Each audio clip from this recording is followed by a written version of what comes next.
Hey guys, it's Coach Keem, the CreditSheik. I'm back with another one. I'm going to be discussing bankruptcies and how to get bankruptcies removed off your credit report. The only thing is, I'm only going to be discussing those bankruptcies that have been verified through either the court or through LexisNexis. So if you've had a bankruptcies that's been verified any other way, you might want to watch another video. This might not be for you. Stay tuned.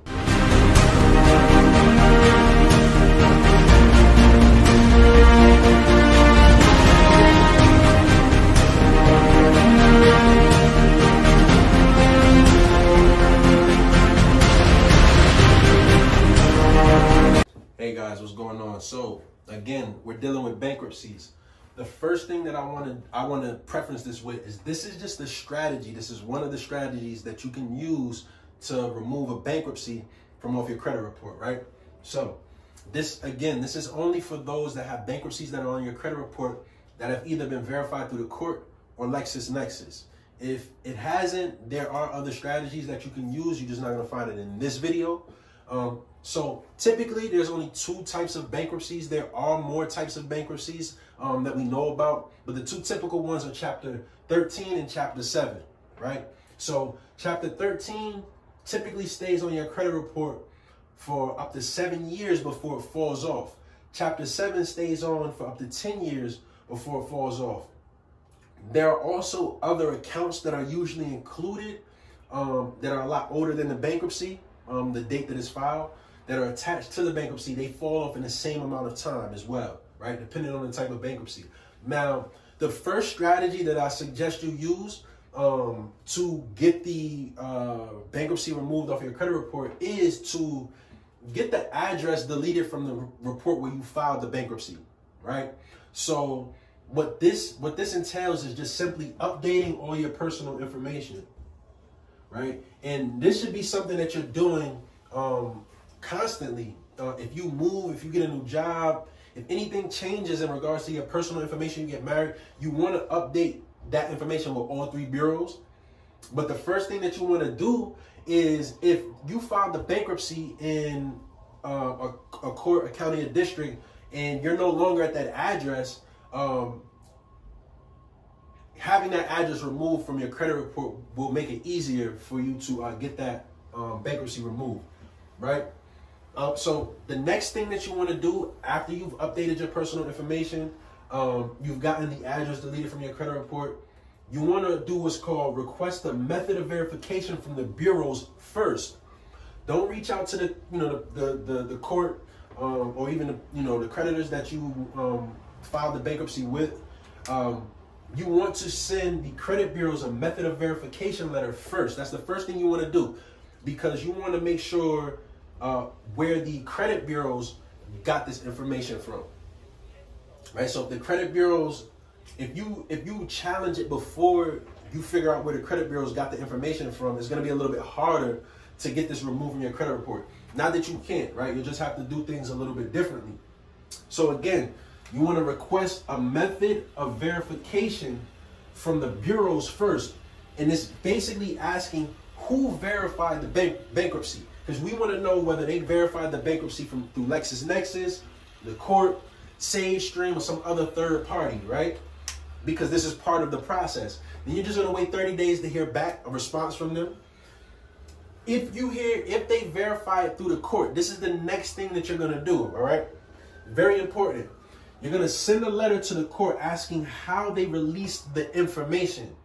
Basically, I'll attach a letter or a link where you can find a letter like this that you can write to the courts asking them how they furnished the information, their public information. More than likely, they're going to say a PACER system. But the most important thing that you have to do is you must include a self-addressed stamped envelope. If you don't include the self-addressed stamped envelope, they're not going to have any way to get back to you with a response. All right, that's very important. That's a very important step. So guys, what the courts are going to say is that they publish the bankruptcies and that type of public information on the PACER system, and that they don't furnish that information to the bureaus. It's very important to get the courts. You have to send a letter to the courts asking them, through method of verification, if they verify this information, or if they furnish this information to the bureaus. You want to get a letter that says that they don't, because then you're going to use that letter to send to the bureaus, right? So then you're going to send the bureau a letter, right? You're going to send them the court letter and a new dispute letter attached to the bureaus, showing that they couldn't verify through the court because the court doesn't provide that. So basically, you're going to send the response from the courts that they don't verify this information, or they don't furnish this information to credit bureaus. You're going to take that letter and you're going to attach it to the letter that the credit bureau, the method of verification response that the credit bureau sent you saying that they verified it through the court. You're going to attach those, and then this will be like your second round of dispute. So you're going to, in that letter, you're going to basically say, the court said that they don't furnish this information. So how could you have verified it through there? Please delete it, right? And they have to, they're going to have to delete that. If they don't delete it, then, you could take other steps like filing a CFPB complaint, right? Next, if they verify it through LexisNexis, what you're going to want to do is you're going to want to freeze your LexisNexis account and request the full file disclosure, a copy of that, right? Because LexisNexis actually keeps on file a lot of your public information. A lot of people don't know this, but you can request your full file, and then what you're going to want to do is you're going to want to dispute LexisNexis by sending them a method of verification letter, right? So if the bureau says that they verified through LexisNexis, send LexisNexis a method of verification letter next, right? They're probably going to say that they verified it through the court because they're pulling the information from Pacer. So they're going to say that, but that's not the court though, right? So they're going to say that they verified it through the court, right? Then what you're going to do is you're going to send a letter to the court asking if they verified through the third party, or they furnish, if they furnish information to third parties the same way we ask if they furnish it to the bureaus, right? Because LexisNexis is playing like a middleman for the bureau. So we're asking the court again, do you verify it through third parties? Do you furnish this information to third parties, right?